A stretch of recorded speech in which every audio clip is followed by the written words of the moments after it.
बंधु माने आजिरो एही कार्यक्रम को आपण मानको स्वागत। आजिरो एही कार्यक्रमटी मीन राशि व्यक्ति विशेष मानक पई बहुत गुरुत्वपूर्ण अटे। बंधु माने वर्ष 2025 शेष हेबाकु जाउछि। तो वर्ष 2025 रो शेष 3 मास अर्थात अक्टोबर, नवेम्बर एवं डिसेम्बर मीन राशि व्यक्ति विशेष मानक जीवन रे कौन सब बड़ परिवर्तन आनिबाकु जाउछि। आगामी 3 मास अर्थात अक्टोबर, नवेम्बर एवं डिसेम्बर एही 3 मास आपणक भाग्य रे कौन सब बड़ परिवर्तन नहीं आसीबो। कारण एही 3 मास रे बड़ बड़ ग्रह मानकर राशि परिवर्तन हेबाकु जाउछि। सबुठारु बड़ कथा हेउछि आपणक राशि रो अधिपति लग्न रो अधिपति देवगुरु बृहस्पति महा परिवर्तन करबाकु जाउछन्ति। गुरु बृहस्पति कर्कट राशि को चलन करिवे एवं पुणी थरे बक्री होई मिथुन राशि को चलन करिवे।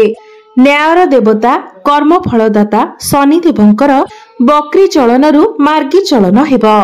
एहा परे राहु, केतु, सूर्य, बुध, मंगल एवं शुक्र मध्य निजर राशि परिवर्तन करिवे। तो आपणक जीवन रे कौन सब बड़ परिवर्तन हेबाकु जाउछि से विषय रे आजिर एही वीडियो रे आमे माने विस्तार भाबरे आलोचना करिबा।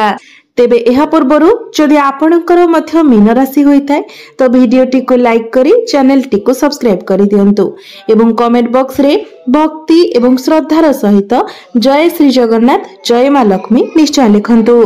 तो बंधु माने आसंतु आरंभ करिबा आजिरो एही कार्यक्रम को जहा आपणकर जन्म राशि तथा चंद्र राशि उपरे आधारित अटे। बंधु माने आपणकर प्रथम भावरे शनि गोचर करुछंती। चतुर्थ भावरे देवगुरु बृहस्पति विराजमान अछंती।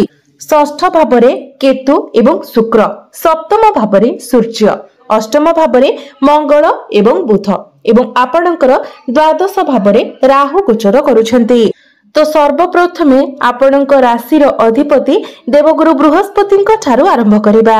आपणक राशि अधिपति हेउछंती देवगुरु बृहस्पति। वर्तमान बृहस्पति आपणकर चतुर्थ भावरे अछंती, किंतु 19 अक्टोबर रु नै 3 डिसेम्बर पर्यंत बृहस्पति आपणकर पंचम भाव को चलन करिवे, कर्कट राशि को चलन करिवे एवं कर्कट राशि रे गुरु उच्चस्थ होइजिबे। 3 डिसेम्बर को पुनर्बार बक्री होई आपणकर चतुर्थ भाव को आसीबे। किछि समय पई गुरु आपणकर पंचम भाव को आसीबे, किंतु एही किछि समय आपणक जीवनर मोड़ बदलाइबाकु जाउछि। आपणकर भाग्य रे एक बड़ परिवर्तन आनिबाकु जाउछि। कारण संपूर्ण 12 वर्ष परे गुरु आपणकर पंचम भाव को आसीबे। 19 अक्टोबर रु नै 3 डिसेम्बर पर्यंत पंचम भावटी होइथाय आमर शिक्षा क्षेत्र एवं प्रेम जीवनर भाव, संतानर भाव मध्य होइथाय। एहा व्यतीत पंचम भावटी आमर बुद्धिमतार मध्य भाव होइथाय।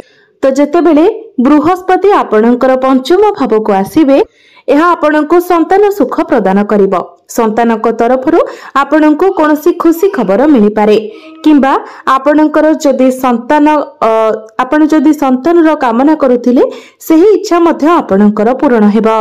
तो आपणक संतानक पई एही समय बहुत भल रहिबो।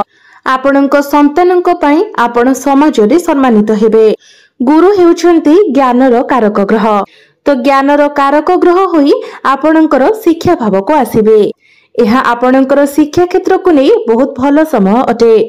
19 अक्टोबर परे जदि आपणकर किछि एग्जाम अछि सेथिरे आपण निश्चित भाबरे उत्तीर्ण हेबे। जदि आपण किछि उच्च शिक्षा करबा को चाहछंती, नूतन स्थान रे एडमिशन लेबा पई चाहछंती तो समय आपणक पई बहुत भल अछि। आपण आपणकर शिक्षा को नहीं विदेश यात्रा मध्य करि पारंती। पूर्व अपेक्षा आपणकर शिक्षा क्षेत्र बहुत भल रहिबो। पाठ पढ़ारे आपणकर आग्रह बढ़िबो। पाठ पढ़ा क्षेत्र रे आपण किछि बड़ डिसिजन नै पारंती। गुरु आपणकर पंचम भावरे रही आपणकर भाग्य स्थान, लाभ स्थान एवं लग्न को दृष्टि देबे। आपणकर भाग्य भाव को देखिबा द्वारा आपणकर भाग्य उज्जवलमय हेबो। प्रत्येक क्षेत्र रे आपणको आपणक भाग्यर साथ मिलिबो।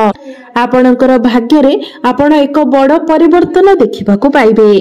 आपण आपणकर भाग्य बल रे समस्त क्षेत्र रे उन्नति करिवे। आपणकर अटकी रहितिबा समस्त कार्य पुणी थरे चालू हेबाकु लागिबो। आपण उच्च शिक्षा करिबा पई बाहरकु जाई पारंती। आपणकर मन धर्म आडकु जाई पारे। आपण कोनोसी धार्मिक स्थान को यात्रा करि पारंती, कारण नवम भावटी धर्मर भाव होई थाए। आपणकर किछि टंका धर्म कार्य रे खर्च होई पारे। आपण कोनोसी तीर्थ भ्रमण मध्य करि पारंती एवं एकादश भाव को देखिबार अर्थ हेउछि आपणकर प्रमोशन हेबार जोग बनुअछि। आपण जदि चाकरी करिसंती तेबे चाकरी क्षेत्र रे आपणकर ट्रांसफर होई पारे। आपणकर प्रमोशन हेबार मध्य जोग बनुछि। आपणकर क्यारियर रे ग्रोथ आसीबो। जो माने बेरोजगार अछंती सेमानंकु नूतन चाकरी मध्य प्राप्ति होई पारे। जो माने शेयर मार्केट, स्टॉक मार्केट एवं ट्रेडिंग रे काम करूछंती सेमानंकु आकस्मिक धन लाभ मध्य होई पारे। एवं लग्न को देखिबार अर्थ हेउछि समाज रे आपणंकु मान सम्मान प्राप्ति हेबो। आपणंक मध्यरे ज्ञान एवं बुद्धि बढ़िबो।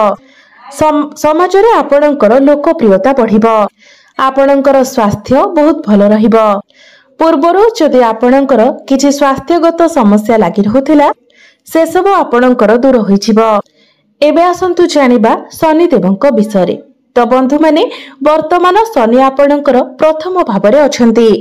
वर्तमान आपणंक राशि रे शनि 7.5 रो द्वितीय चरण चालुछि। एहा ही हेउछि आपणंक पई सबुठारु गुरुत्वपूर्ण समय, कारण चंद्रमांक उपरे शनिंकर गोचर हेउछि। दीर्घ 30 वर्ष परे शनि आपणंकर राशि को आसीछंती। एही समय आपणंकर मन को बहुत अधिक डर आसुथिबो। आपण बहुत अधिक भ्रमित थिबे। आपण प्रत्येक कथा को नै कन्फ्यूज भितरे रहुथिबे। आपणक मन को नेगेटिव भावना मध्य आसुथिबो। आपण भाबुथिबे शनि आपणकर जीवन रे बहुत खराब फल प्रदान करिवे, किंतु वास्तव रे एपरि किछि होई न थाए। बंधु माने शनि हेउछंती कर्म फल दाता, न्यायर देवता। एहा व्यतीत वर्तमान शनि आपणक राशि रे चलन करूछंती। तो एठारे दुईटी कथा आसुअछि।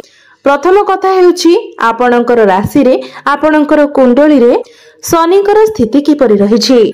आपणकर जन्म कुंडली रे जदि शनि नीचस्थ अछंती, खराब स्थिति रे अछंती, किंबा कोनोसी पाप ग्रहंकर दृष्टि रे अछंती, किंबा शत्रुंक राशि रे बसिछंती, तो एपरि परिस्थिति रे शनि आपणको बहुत बड़ समस्या रे पकाई पारंती, बहुत अधिक चिंता रे पकाई पारंती। शनि एठारे रही आपणकर परिश्रम को बढ़ाइबे, आपणकर दायित्व को बढ़ाइबे। आपणको बहुत अधिक धा दौड़ करबा को पड़िबो। आपणकर घर परिवार रे समस्या मध्य बढ़ी पारे। आपणकर मानसिक चिंता बढ़ी पारे। जदि शनि आपणकर जन्म कुंडली रे खराब स्थिति रे थांती, किंतु द्वितीय कथा हेउछि जदि आपणकर जन्म कुंडली रे शनि बहुत भलो स्थिति रे अछंती, शनि स्वराशि रे अछंती, भलो स्थिति रे अछंती, तो शनि एठारे रही आपणको दायित्व तो देबे, आपणकर परिश्रम को तो बढ़ाइबे, किंतु शेष रे आपणको भलो फल मध्य प्रदान करिवे। आपणकर उन्नति हेबो। आपणकर धन जनित समस्या दूर होई जिवो। आपणकर फाइनेंशियल ग्रोथ हेबो। आपणक मध्यरे एक बड़ सकारात्मक परिवर्तन हेबो। जदि आपणकर जन्म कुंडली रे शनि भल स्थिति रे अछंती, तो एही समय आपण रंकरो राजा मध्य बनि जिवे। सेथि पई समस्तंक पई शनि 7.5 खराब होई न थाए, किंतु एही समय आपण कोनोसी कथा को नै अधिक चिंता विचार करंतु नाही। कोनोसी कथा को नै आपण तरबरिया भाबरे कोनोसी डिसिजन नियंतु नाही। आपण आपणकर जिद्दी उपरे, क्रोध उपरे नियंत्रण रखंतु। आपणकर वैवाहिक जीवन उपरे आपण विशेष ध्यान दियंतु। 28 नवेम्बर पर्यंत शनि वक्री अवस्था रे अछंती। 28 नवेम्बर पर्यंत आपणको टिके जगी रखी चलिबाको पड़िबो। आपण तरबरिया भाबरे कोनोसी निष्पत्ति नियंतु नाही, नचेत परिशेष रे आपणको अनुताप करिबाको पड़िपारे। विशेष करी आपणकर प्रेम जीवन उपरे, वैवाहिक जीवन उपरे आपण विशेष ध्यान रखंतु एवं आपणकर क्यारियर उपरे आपण अधिक ध्यान रखंतु। आपणकर क्यारियर रे जदि आपण ट्रांसफर करबाको चाहउछंती किबा किछि बड़ करबाको चाहउछंती, तो वर्तमान समय रे आपण कोनोसी परिवर्तन करंतु नाही, नचेत आपण समस्या रे पड़ी पारंती। विशेष करी 28 नवेम्बर पूर्वरु। किंतु 28 नवेम्बर पर आपण प्रत्येक कार्य को बहुत भल भाव करि परिबे, बड़ डिसीजन नै परिबे, आपणकर क्यारियर रे परिवर्तन आनि परिबे। शनि जेतेबेले मार्गी चलन करिवे यह आपणकर क्यारियर पई बहुत भल समय रहिबो। मार्गी शनिकर दृष्टि जेतेबेले आपणकर दशम भाव उपरे पड़िबो सेतेबेले आपणकु कम परिश्रम रे बहुत अधिक सफलता प्राप्ति हेबो। चाकरी क्षेत्र रे आपणकर प्रमोशन होई पारे, नूतन चाकरी मध्य आपणको प्राप्ति होई पारे। जो माने बेरोजगार अछंती सेमानकु चाकरी प्राप्ति होई पारे। जो मानक पाखरे कोनोसी भी चाकरी बाकरी नाही जेतेबेले बृहस्पति आपणकर पंचम भाव को आसीबे एवं शनि मार्गी चलन करिवे तो 19 अक्टोबर रु नै डिसेंबर मास मध्यरे आपणकु चाकरी मिलिबार बहुत अधिक संभावना रहुछि। एहा परे आसंतु जानिबा राहु केतुंक विषय रे। आगामी 3 मास राहु आपणकर द्वादश भाव रे रहिबे एवं केतु आपणकर षष्ठ भाव रे रहिबे। तो ही 3 मासरे जेपरि आपण कहार षडयंत्र रे फसी न जाते सेथि प्रति आपण ध्यान रखंतु। कोनोसी व्यक्ति आपणक सहित किछि षडयंत्र करि पारंती, आपणको डाउन करिवार प्लानिंग करि पारंती, आपणको फसेइबा पई चेष्टा करि पारंती। सेथि पई आपण कहार भी कथारे आखि बंद करि विश्वास करंतु नाही, कहा कथारे फसी जांतु नाही। केतु आपणकर षष्ठ भाव रे रहितिबा हेतु आपणको समस्त कंपटीशन रे किबा एग्जाम रे आपणको सफलता प्राप्ति हेबो। राहु आपणकर द्वादश भाव रे थिबारु आपणकर विदेश यात्रा होई पारे, आपण दूर यात्रा करि पारंती, आपणकर अजथा खर्च मध्य होई पारे, आपणकर टिके खर्च बढ़ी जाय पारे, सेथि प्रति आपण सतर्क रहिबे। सूर्यंक विषय कथा हेबा जदि 16 नवेम्बर रु नै डिसेंबर मास मध्यरे जदि आपण गवर्नमेंट सेक्टर रे अछंती, सरकारी क्षेत्र रे अछंती तेबे आपणकु सफलता प्राप्ति हेबो। सरकारी क्षेत्र रे आपण कृतकार्य हेबे एवं जो माने राजनीति करूछंती सेमानंक पई समय बहुत भल रहिबो। प्रेम जीवन रे आपणकु सुख प्राप्ति हेबो, कारण गुरु आपणकर पंचम भाव को आसीबे। आपणकर भल पाइबा विवाहर रूप नै पारे। जो मानकर विवाह होई नाही सेमानंक घर को विवाह प्रस्ताव आसी पारे, आपणकर विवाह फाइनल मध्य होई पारे। जो माने ऑनलाइन रो काम करूछंती, डिजिटल मार्केटिंग रो काम करूछंती, फाइनेंस क्षेत्र रे अछंती सेमानंको शुभ फल प्राप्ति हेबो। आपणको आपणक भाग्यर साथ मिलिबो। आपणको गृह रे कोनोसी शुभ मांगलिक कार्यर आयोजन होई पारे। आपणकर स्वास्थ्य रे मध्य आपण उन्नति देखिबाको पाइबे। एबे आसंतु जानिबा किछि उपाय विषय रे। जे उपाय गुड़िक करिबा द्वारा आपणकर जहा सब अशुभत्व रहुछि सेगुड़िक दूर होई जिवो एवं आपणको अधिक मात्रा रे शुभ फल प्राप्ति हेबो।